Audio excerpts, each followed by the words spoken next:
Welcome Cool. back to the Life and Leverage podcast. The first episode officially got dropped yesterday. Did you check it out? Whoa. I know. It's That's crazy. it is. We recorded that one 2 weeks ago? probably 3 weeks the ago. first one. The first one when I was in the Alps, man, we probably did that in beginning of September. Were you in the Alps then? Yeah. Yeah. Cool. Yep. And then Yeah. then we had the other two. So just want to make sure we had those three kind of lined up. So now they're gonna be dropping every week, man. It's official. We're in business. We're in business Yeah. for podcasting it. So unfortunately our guest couldn't be here today. So Yeah. maybe It's all right. next We're week. gonna switch it up Yeah. to next week. So we got Michael Zanetti coming in next week. We'll talk about LOD and we'll talk a bit more about the new tournament that I put together for us. I'm telling you, that first tournament, it's amazing how well those students are really doing. They, I haven't looked at the leader list, but I would venture to guess that Jay and Matt are neck Yep. and neck. They are, and then Sandy's coming in, and Greg too. They're moving up. They're moving up. Right. They're moving up pretty well too. They started a little bit slower, but they're making pretty good progress. Yeah, I had a They're little all conversation They're all with moved Greg. out of years, aren't they? Now, aren't they? Oh yeah. Yeah. I had a little conversation with Greg. There are a couple that are still in the RUR ramp up room area. Right. But Yeah. they're pretty much, that race is going strong. It is, man. It's cool. So- It's cool to see the competition in that, kind of builds that that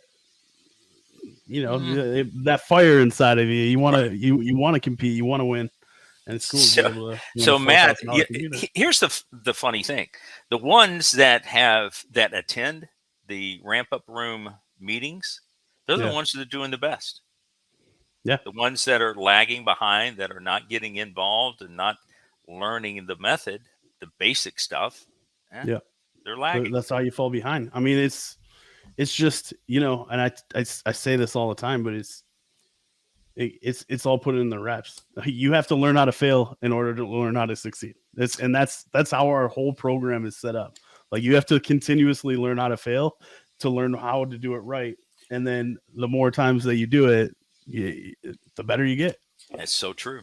Now, new students will hear, oh, we're in the middle of the day. We're not, Pat and Preston will tell them that, this is a terrible place to take a reversal. But yes, it is not the best place in the world to take a reversal in the middle of the previous sessions range. But to get your reps in, you got to do it. And then you'll see what they're telling you is correct. It's not the best place in the world to take those trades, but you're identifying them. You will have some winners, and then sometimes, you won't. You're gonna lose, and that's what you're talking about.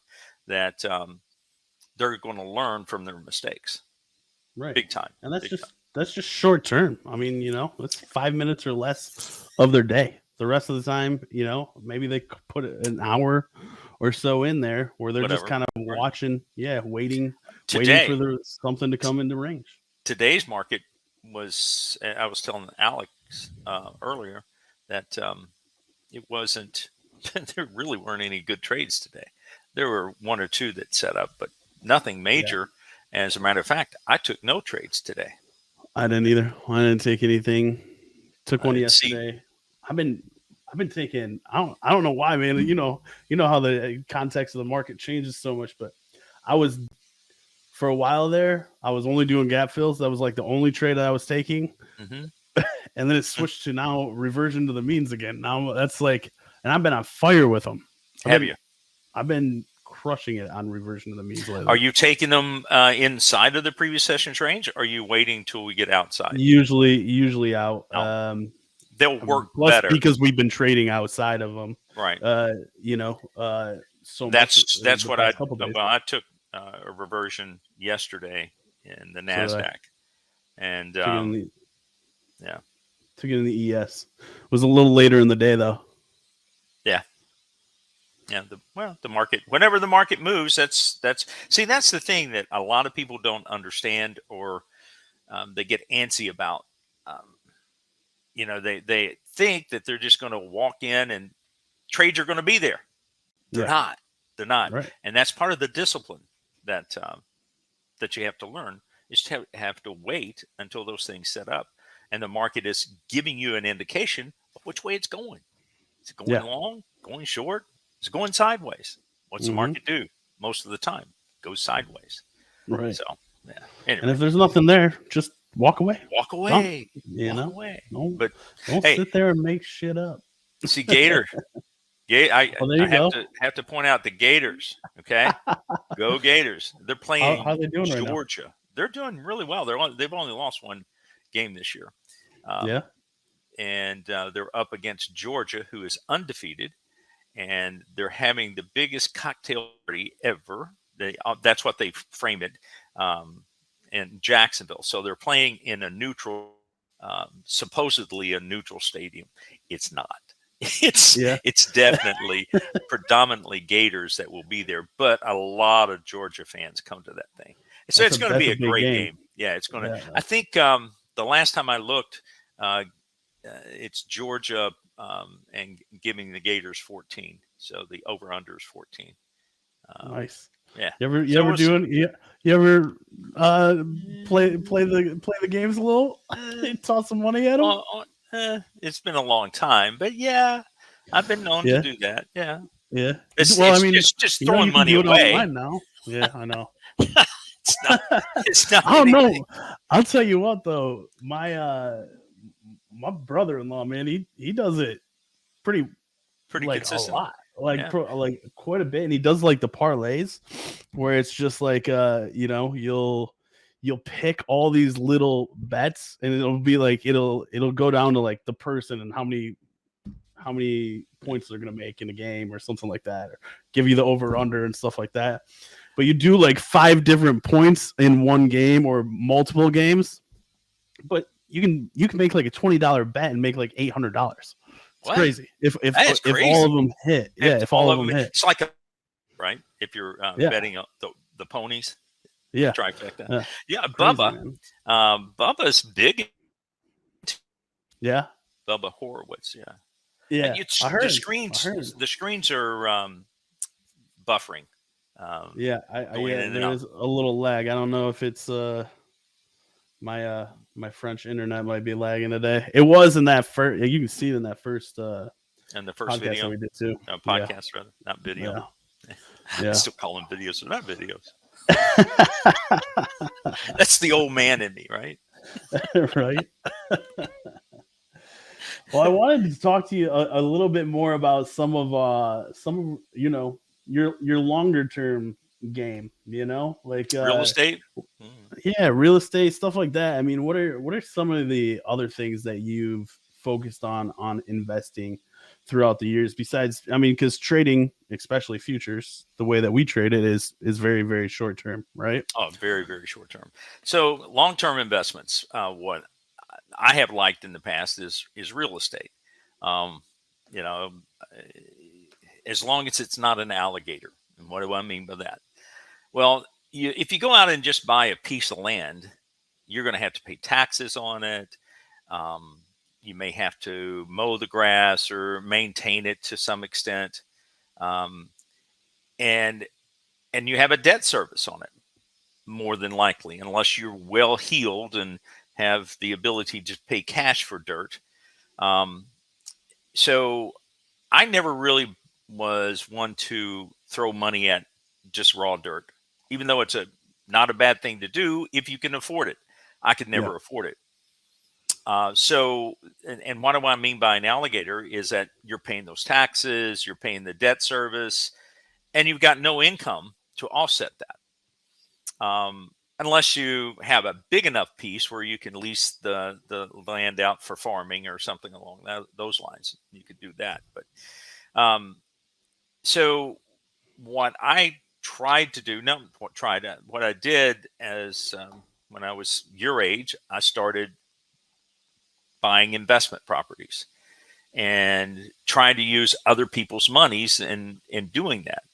And I was somewhat successful. I mean, I did it, and but I didn't do it to the extreme that a lot of the other people that I know do that and have made a lot of money. So their goal, or the goal, is to buy a piece of property and then hold that property, and for as long as until the debt service is paid off on that property, and then it becomes a bank for you, so to speak, in that you've Mhm. got assets there ready to liquidate if you need to, or let's say that you want to get to retirement.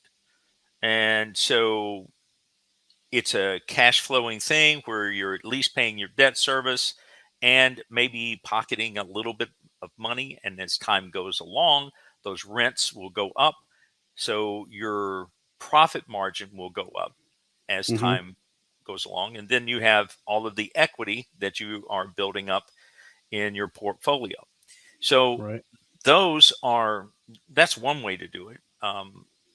And years ago, it was like 3 to 4% is what you could expect for appreciation.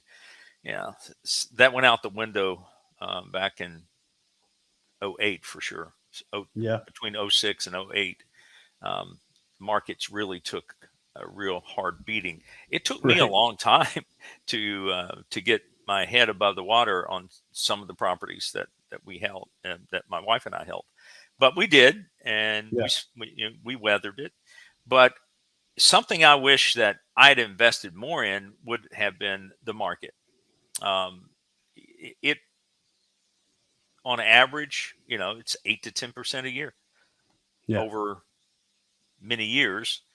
Right. So investing in that is probably a smarter thing to do.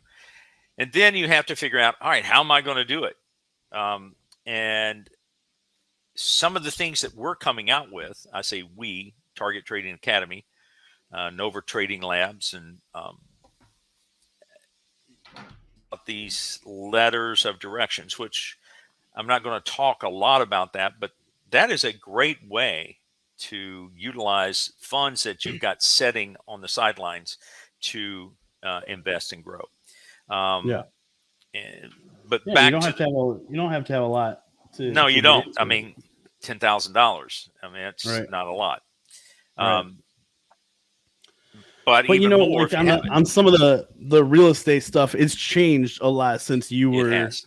It you were has doing it. I changed. mean, like now with Airbnb and short term rentals and stuff like that. I mean, As a matter of fact, I have a rental with the residential property that I live in here, and I'm thinking about going to Airbnb with it. you Um, should, man. You should. It's it- quick. And it's already furnished, oh I yeah, assume. yeah, Yeah. it's finished. Yeah. So I mean that's super easy. You could flip it. I actually have a guy that helped me a lot with getting started with my Airbnbs, and I talked to him because he's we meet basically once a week, and I think he's interested in coming on here. But he Oh, cool, does cool. yeah, I would love to have him I'd on. love He to said talk to he him. wanted to do it. Right. Yeah. And you can kind of pick his ear too, but I mean, he helps me out a lot. He owns like 39 different properties, and then he owns like the cleaning companies to go along with it. But like, what's cool about it? That's huge. Yeah, That's it's really huge. that's huge. Yeah, he's got it. You know, he's really got it down.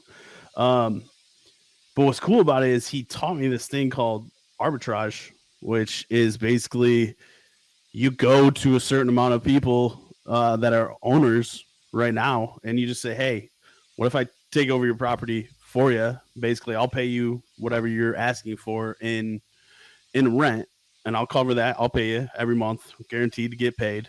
But I'm just so you know, I'm going to run Airbnb out of it. All of if any damages occur or anything like that, it's all on me. I'll cover it. It's all covered because it's all covered through Airbnb and stuff like that too, right? So you Wow, just kind that's of interesting, pick man. up properties and pick up Wow, properties and yeah. pick up properties, and then just they're happy as their rent's getting paid. They don't have to worry about it, and then you flip Whatever it you can and make just in a turn it profit into an on top of Airbnb. that. Yeah, But the key is being in areas that are um, attractive in that, for they sure. got a lot Yeah, of there's definitely traffic coming in, like yeah. Orlando. Your property, didn't you buy one up in the Alps? Yeah, I got two down in the Alps now. Did you That we arbitrage them, or are you? no. I own them. So we just flipped them and turned them into Airbnbs. So we got the first one going. I'm actually leaving tomorrow to the. We had to fix the the the shower in the top unit. And so we're getting that done. It'll be done this weekend, and then that'll be up as the second full unit. And then we're turning. I got the whole cave, like they call it a cave here, but it's a full basement. They And call just them gonna kind of caves. yeah, they call them the caves, man. That's where you store the wine. Okay. Yeah. So I got the whole cave or basement, and I'm gonna turn that into like a wine thing. I'm gonna put a bar in one room and then make it like a game room and stuff like that. So then anybody that comes and is They can traveling come and down stuff and like that, they use can the go there cave. and use that. Yeah, And yeah, makes and a sense too. little party fun room to watch the games and stuff like that, Cool, cool. and still be right on the lake. So kind of give you the all around experience, Right. and that just boosts up the potential of how much it's rented. But I mean, we've only had that first one up, and we've been making money month to month on it since Have you since the day that we opened it. meeting Yeah. your debt service for the Yep. For the what we owe on the what mortgage you and own it? Yeah, the mortgage and taxes. And do you? So, yeah. how do you find out about all that stuff? Right. Well, I did go to his name's Quentin West, and I had I had talked to him, and he just we just got jumped on a call, and he started explaining what he's doing, and I was like, dude, teach me. I'm ready to learn. Right? Right. Isn't that the best way to do it? It's just take somebody that knows Take what they're experience. Yeah, doing. learn. Yeah, Even if you have to pay a little bit, like yeah, what we're doing, what we're yeah, teaching students how to do, how to trade. Same yeah, thing with this. It's because you need to diversify. You don't want to just be in one area. Um, yeah, you know. yeah. So Well, and that's I mean, and those are longer term things, but that's the cool thing about adding in the short term rental as it like I'm still, it's still an investment in the long term because I'm oh, it owning the is. property and stuff like that. But now I can make the money faster, even weekly, daily, on that property and get that paid off even faster, And if you open which up your own company, like who was it? Opened their own Quinn, yeah, Quinn opened up its yeah, own cleaning company on top of it. That's yeah. pretty cool. It is. It's definitely the way to go. So we actually. Multiple streams of income. That's right. That's right. That's our. The next one we're opening up. Um. You know. Uh. Did you ever own any other businesses besides your trading business I and did. your investment? Yeah. Yeah. What did you do? Yeah. So this guy and I, we we opened up a company called Utility Rate Consultants, and so what we would do is we would contract with businesses, hotels, mainly was our main bread and butter when we were doing it.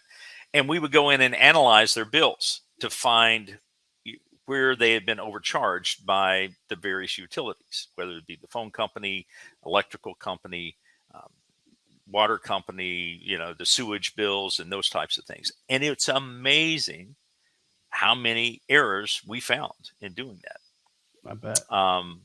And we did that probably for, I don't know, 5 years. and then we shut the business down. It just wasn't worth the effort that we were doing.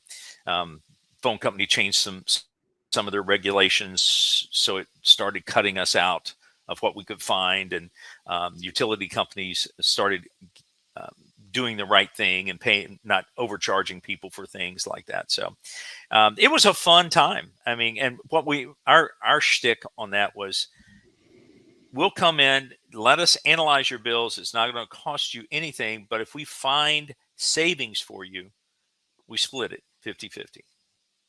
And people would say, Nice. that's just too good to be true. No, it's not. We're willing to do that. Yeah. And so, Did you have a fee for it just to get started with it? no, we just charged them just getting their bills. They had to provide copies of their bills. That would be, Gotcha. Yeah.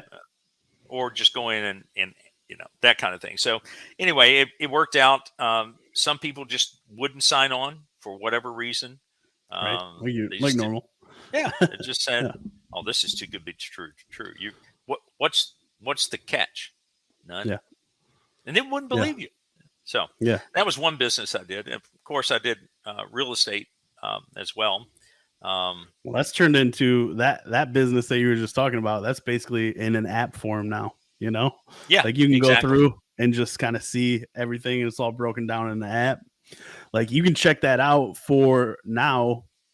You can do it for not only all of the investment properties, but you can see all of the hotels and everything in your area and see how much they're charging a night, how much they're making, all of that stuff. It's all broken down into a website or an application. And then you can basically base your property and your Airbnb around On that everything around information. you on that information. That's a beautiful thing, man. Yeah, it's crazy how much you can do. And that's the cool thing about learning that, man. I want to had a clue on that. You know what I mean? Unless he showed me, I would have just been guessing. So it was worth whatever you paid him Yeah. to Yep.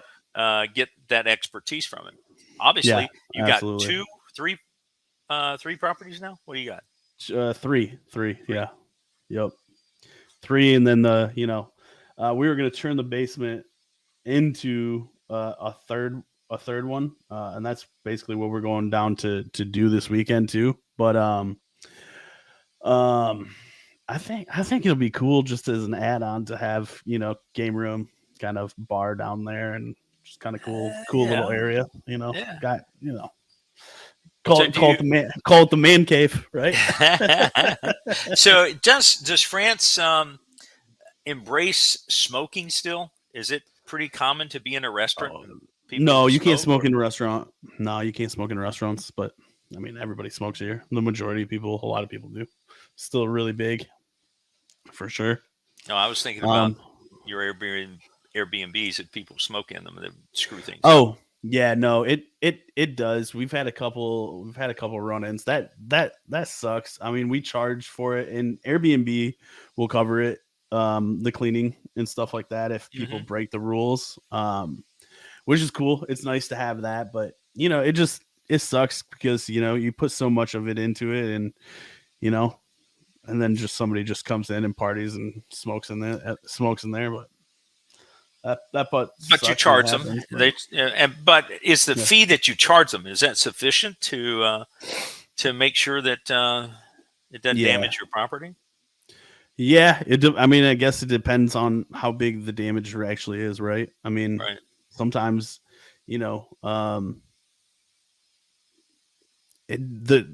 time, but now there's machines that can go in and remove everything. But we offer the full deal, man. We do all of the laundry and sheets and everything. We provide like a little breakfast for them when they get there, and like there's we do all of that stuff. So we take a lot, we put a lot of ourselves into it to try and make it the best experience for everybody.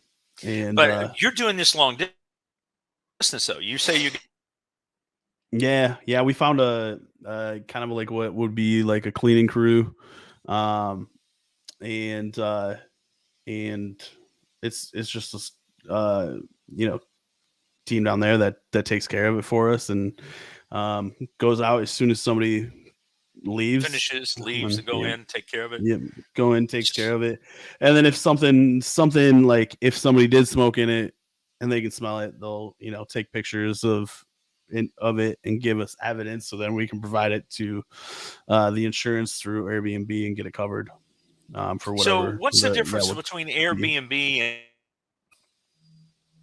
did you look into that? In what? I'm sorry, you cut out. Um, difference between Airbnb and VRBO. Oh yeah, yeah. They're similar. It's just another kind of place to do it. I we I have an account set up on there. I haven't done it yet because Airbnb has a way to make it so it's just anybody can book it at any time, and as long as they meet a certain criteria that you put up there, and you can do that with VRBO, but the criteria isn't that strong, and they can just automatically book at any time. You don't have so we have it set up basically where people have to submit and say like, oh, I'm interested in booking your place for these dates. Mm-hmm. Will you allow me to?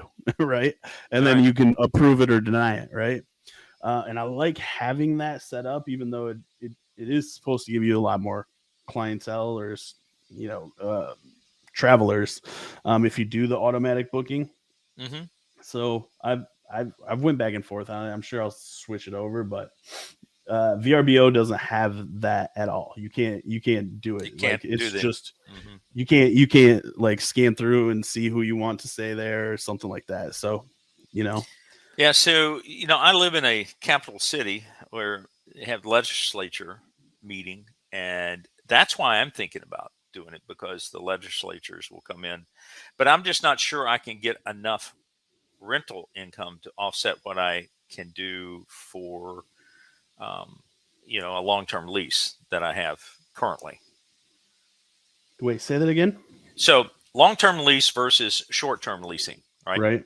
Yep. Airbnb is short-term leasing. Short-term. I'm not Yep. sure that I would have enough foot traffic rentals to offset what I would get normally in a long-term lease. So, for example, you might be surprised, but I can give you the website to go to, and you can see it. You can actually see that. all of that stuff. Like I was talking about, you can actually see all of the other Airbnbs around you and how much they're actually booked out and how much they're booking for a night, and compared to hotels and stuff like that. Post them up on this podcast.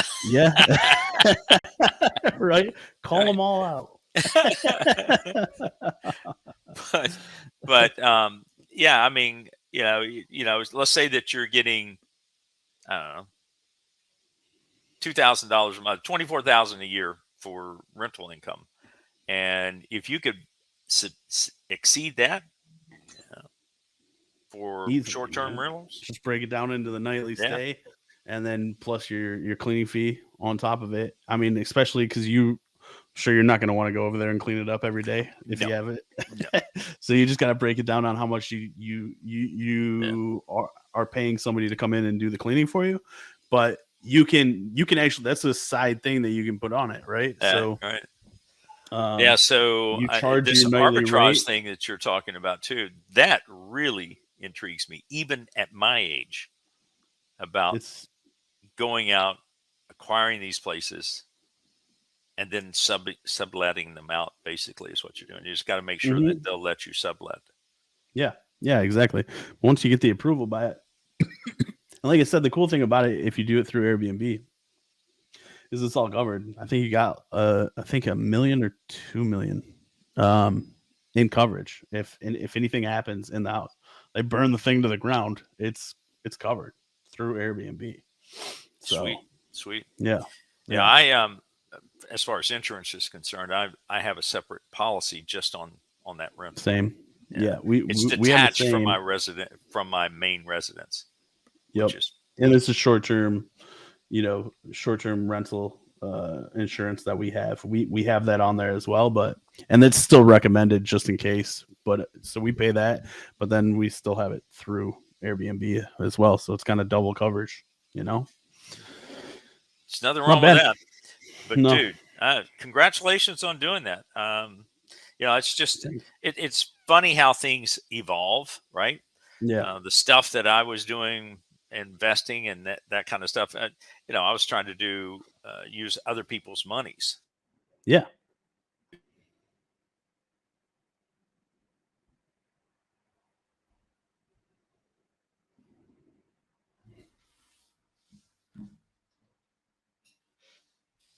Darren back. Yeah, you're gone. Yeah. You're gone completely. I don't know if it's on my side. Was it me? Or could you see me? Or I was could it see completely you, glitched but I out? could not see me. Okay. It could be my Wi-Fi. I don't think so because I have pretty good service here. But Yeah, anyway, I don't know. I might have to go in and restart it. Well, I mean, on that note, maybe we just need to wrap up. Yeah. I mean, always good talking, buddy. Oh, dude, this is fun. This is fun, guys. This is a lot of fun, man. Anybody just listening to this part of it, being on a podcast, I thought, oh my God, I can't do that. Right. It's nothing more than sitting down and having a great conversation with a fellow compadre that, we have a lot of things in common. We even have the same birth date, by the way, folks. That's right. That's right. Yeah. That is true. We're both in April. That's right. April. Yeah. Anyway, crazy. Yeah. But so next week we're gonna have Zanetti on. We'll go into a lot of that stuff, and I'll be I'm excited about it, man. A lot of It'll questions. be fun. As a matter of fact, I mentioned the LOD stuff to Alex. Yeah. Oh, did you, Alex? Yeah. We were talking. I said, dude, when are you going to start doing this stuff, right? Says, yeah, this really intrigues me. I said, it should, but I just don't have time. Fun. I said, well, we got something that could work for you. So yeah, I've set the way. I've opened up the pathway for you to close the sale. I'm coming for you. All right. Oh, man. All right. Well, sorry the internet didn't work this time around, but thanks everybody for tuning in, and we'll have a bit longer one next round. Right. And if it's on my end, I'll figure it out on my end as well. I'll check into it and see if I need to reset some stuff. All right. We'll get it figured out. All right, buddy. Thanks. Peace out.